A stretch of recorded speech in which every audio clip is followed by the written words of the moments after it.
Doctor Manish Sanariya સ્પર્શ બાળકોની hospital. આજે 12 માર્ચ વર્લ્ડ કિડની ડે નિમિત્તે મારી હોસ્પિટલે આવેલા ડોક્ટર મહિપાલ ખંડેલવાલ સર, નમસ્કાર. સૌ પ્રથમ સૌરાષ્ટ્ર કચ્છના બાળકોના કિડનીના ડોક્ટર.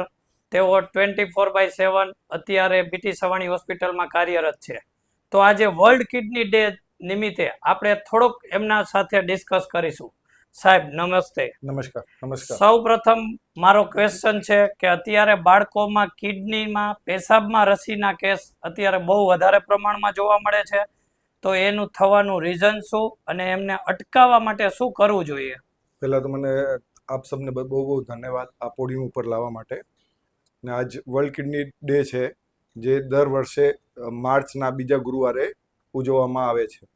હવે સાહેબે જેમ પૂછ્યું કે બાળકોમાં વારવાર પેશાબના થતા ચેપના કારણો શું છે, તો મુખ્ય કારણો જે છે 60-65% એ જન્મજાત કારણો હોય. જેમ કે અમારી ભાષામાં મેડિકલ લેંગ્વેજમાં પેશાબના રસ્તે આડો પડદો આવતો હોય, જેને પોસ્ટિરિયોરેથ્રલ વાલ્વ કહેવાય. વેસાઇકોયુરેટિક રિફ્લેક્સ હોય કે રિનલ ડિસ્પ્લેસિયા હોય કે કિડનીનો વિકાસ સરખી રીતે થયો નહીં હોય, તો એ મુખ્ય કારણો હોય. જે બીજા કારણો અત્યારે જોવામાં આવે છે લાઇફસ્ટાઇલના ડિઝીઝના કારણે, લાઇફસ્ટાઇલ કારણે, જેમ કે એમાં એનું શોધ નથી થયેલી, પણ જે મારા 14 વર્ષના અનુભવમાં કહું તો વારવાર જે આખી રાત ડાયપર પહેરાવતી હોય છે મધર્સ, મોસ્ટલી ગર્લ ચાઇલ્ડમાં, તો એમાં પેશાબના ચેપ વારવાર લાગતા હોય છે. પછી આપણે જંક ફૂડ્સ વાપરીએ છીએ, પેશાબને રોકી રાખીએ છીએ, ને કબજિયાત એક મોટું લક્ષણ આવે છે જે પેશાબને ચેપને વધારો આપે છે, અને એ એટલું સક્ષમ હોય કે કિડનીને ખરાબ બી કરી શકે કે જો આપણે સરખી રીતે ધ્યાન નહીં દઈએ. જેનામાં પેરેન્ટ્સ થોડું ઓછું વિચારતા કે કબજિયાત એક મામૂલી રોગ જેવો છે. આ મુખ્ય કારણો છે પેશાબમાં ચેપ લાગવાના. તો સાહેબ એને આપણે અટકાવવા માટે અને થઈ જાય તો તાત્કાલિક શું કરવું જોઈએ? એટલે પહેલું જે સરળથી ઉપાય છે, જે બધા ઓલમોસ્ટ જાણે છે પણ નિભાવતા નથી, જે કે આપણે વધારે પડતું પ્રવાહી પીવું. એટલે યુરિનમાં ચેપ ત્યારે થાય ત્યારે તમારું યુરિન કોન્સન્ટ્રેટ થઈ જાય, એમાં બેક્ટેરિયા પનપે અને પછી રસી થાય. એટલે તમે વધારે પ્રવાહી લ્યો તો તમારું યુરિન ફ્લો સરળતાથી રહેતું રહીએ ને એમાં બેક્ટેરિયા ચીપકે નહીં ને તમને રસી થાય નહીં. તો પહેલું પગથિયું તો આ જ છે કે તમારે વધારે પડતું પ્રવાહી લેવું. બીજું તમારે છે કે ક્યારેક પેશાબ રોકીને નથી રાખવાનું. જે પેશાબ રોકાતું હોય તો એમાંય બેક્ટેરિયા પનપે, એટલે વધારે પડતું પેશાબ તમને લાગે એવી રીતે તમારે પેશાબ પાસ કરવાનું. બીજા ઘણા બધા કારણો કે આજકાલ એન્ટીનેટલ સ્કેન્સ બહુ થાય છે. એન્ટીનેટલ સ્કેન એટલે ગર્ભમાં જ્યારે ભ્રૂણ હોય ત્યારે જ આપણે સ્કેન કરતા હોય છે ખોટ કાપડના. તો એમાં ઘણીવાર ખબર પડી જતી હોય કે નાના મોટા સોજા કિડનીના દેખાતા હોય, તો એનું ધ્યાન રાખીને જન્મ્યા પછી એ બાળકોનું ચોક્કસપણે સોનોગ્રાફી કરાવી બાળકોના ડૉક્ટરની સલાહમાં જવું, અને પછી જરૂરત પડે તો બાળકોના કિડની ડૉક્ટરને દેખાડવું. તો એનાથી બી આપણે ખબર પાડી શકીએ કે રસી થવા પહેલાં જ આપણે કિડનીને જેટલી સાચવી શકીએ આપણે સાચવી શકીએ છીએ. કે મુખ્ય કારણો બાળકોમાં કિડની ફેલ થવાના જન્મજાત રોગ, જેને અમે કેકુટ કહેતા, કન્જેનાટલ અબનોર્માલિટી ઓફ કિડની યુરિનરી ટ્રેક.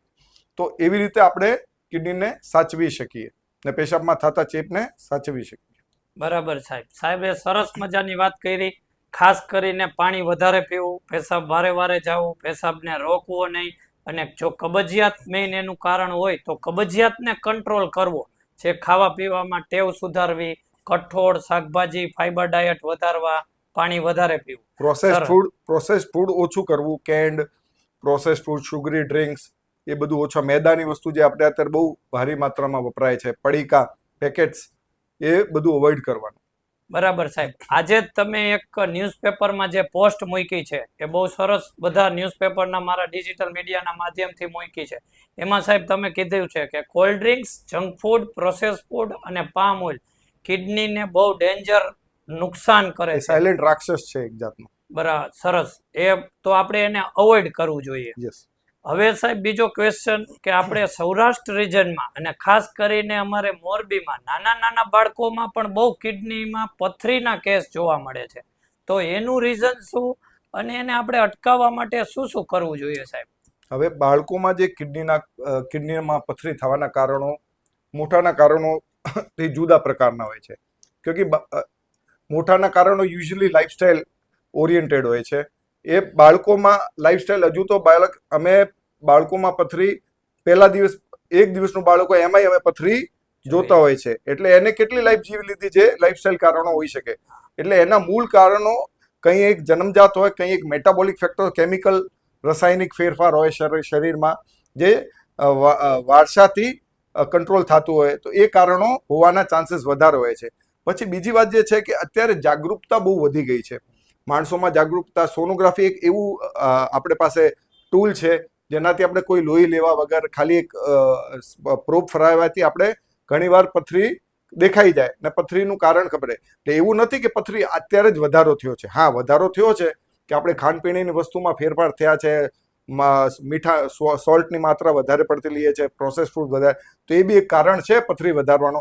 પણ ઘણી ચીજો અવેરનેસના લીધે ને ઇવેલ્યુએશનના લીધે કે આપણે સોનોગ્રાફી એકદમ તદ્દન બહુ નજીબા દરે ને બહુ એક્સેસિબલ થઈ ગઈ છે એટલે એ પથરી દેખાવામાં આવે છે.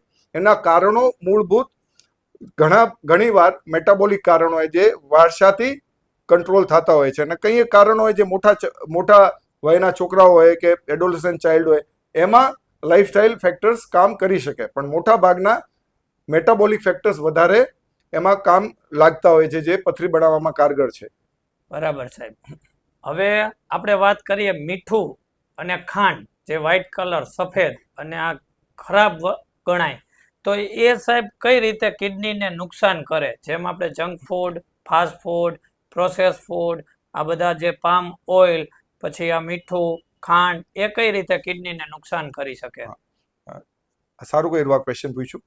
એટલે આ જે છે, જે આપણે જે જંક ફૂડ, સોલ્ટી ફૂડ, આટલું બધું પ્રોસેસ્ડ કોમ્પ્લેક્સ ફૂડ આપણે જ્યારે ખાતા હોય તો આપણે એક સોલ્યુટ લોડ કહેવાય. કિડનીનું કામ શું છે આપણા શરીરમાં કે આપણે જે બધા જે ટોક્સિક પદાર્થો આપણે જેટલું બધું ખાતા પીતા હોય, જ્યારે લીવર આપણે એને ડિટોક્સિફાય કરે, બધું કચરું આપણે કિડનીને લોડ આપતી હોય છે, તો એ લોડ આપણે 5 to 6 ટાઈમ્સ આપણે વધારી દઈએ, એને કહેવાય metabolic load. Metabolic load, સોલ્યુટ load વધારી દઈએ એટલે તમે કિડનીને એક્સેસ કામ કરવા મંગાવો છો, અને વારવાર પરસિસ્ટન્ટલી આ જ સ્થિતિ રહે તો પછી કોઈ બી સ્થિતિમાં તમે કોઈ ઓવર વર્કિંગ કરાવો કિડનીને તો એ તકલીફમાં જાય. એવી રીતે શુગર જે હોય, શુગર જ્યારે હાઇપરગ્લાયસેમિક સ્ટેટ થાય, વધારે પડતી શુગર શરીરમાં વધે, જેને હાઇપરગ્લાયસીમિયા કહેવાય, તો એ આપણે વેસલ્સ, જે માઇક્રો વેસલ્સ, નાની નાની વાહિનીઓ હોય, લોહીની વાહિનીઓ, એને સ્ટીફ કરી નાખે.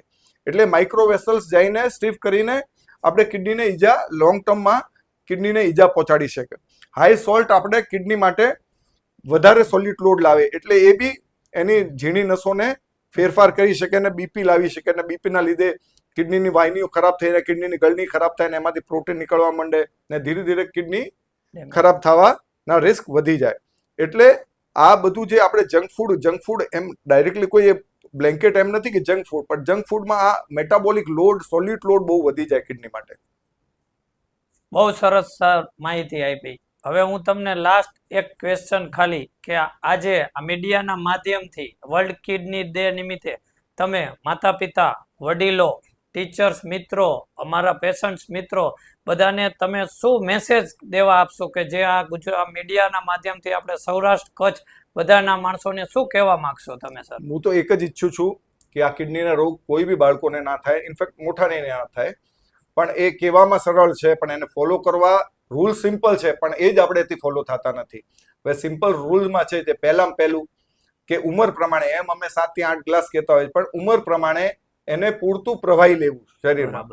અગર જો બહાર રમવા કરવા જતા હોય છે તો બહાર પાણીનો શીશો લઈ જવાનો, ટાઈમલી હાઇડ્રેટ શરીરને કરવું, જેનાથી તરળતા શરીરમાં અમલતા ઓછી રહે ને તરળતા વધે, ને જેનાથી કિડનીનું ફ્લો, બ્લડ ફ્લો સારું રહે અને કિડની સારી રીતે બધું કચરું ફિલ્ટર કરી શકે. બીજું છે કે જે આપણે અત્યારે જ વાત કરી હતી કે જંક ફૂડ અવોઇડ કરવાના.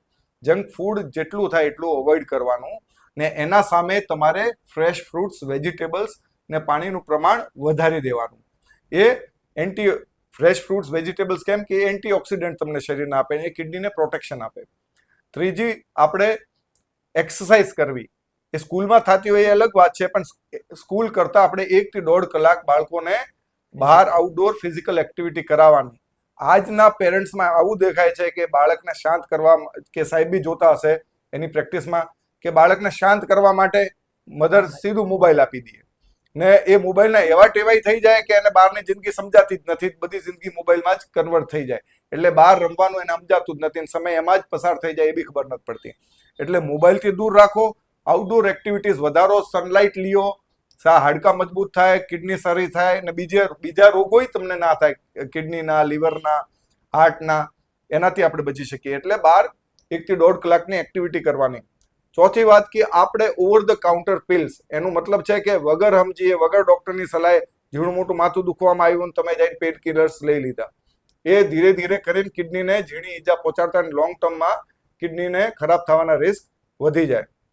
ને 5મી વાત, આપણે સમયસર, અત્યારે આપણા ઇન્ડિયામાં તો નથી પણ બહાર વેસ્ટર્ન કન્ટ્રીઝમાં છે કે જ્યારે સ્કૂલ ગોઈંગ ચિલ્ડ્રન થાય ત્યારે દર વર્ષે એક નાનકડી તપાસ, જેને કે યુરિન રૂટીન કહેવાય, એનાથી સ્ક્રીનથી આપણે ઘણા બધા બાળકોને સ્ક્રીન કરી શકતા. યુરિન પ્રોટીન કે યુરિનમાં લોહીના કણ જતા હોય તો એનાથી આપણે ઘણી બીમારીઓને વહેલી તકે ખબર પાડી શકાય ને એને આગળ કિડનીને રોગ વધવાથી આપણે બચાવી શકાય. તો આટલું મારે બધા પેરેન્ટને ગુજારિશ છે કે એના ઉપર ધ્યાન દઈએ. અને બહુ સરળ ઉપાયો છે, એટલા મોટા નથી, પણ આ સરળ ઉપાયો જ ફોલો કરવામાં બધાને તકલીફ પડે છે. એટલે થેન્ક યુ સાહેબ, થેન્ક યુ બધા મિત્રો. આવા નવા પોડકાસ્ટ જોવા માટે અમારી ચેનલને સબસ્ક્રાઇબ કરો, ફોલો કરો અને ફોરવર્ડ કરો. ધન્યવાદ. ધન્યવાદ.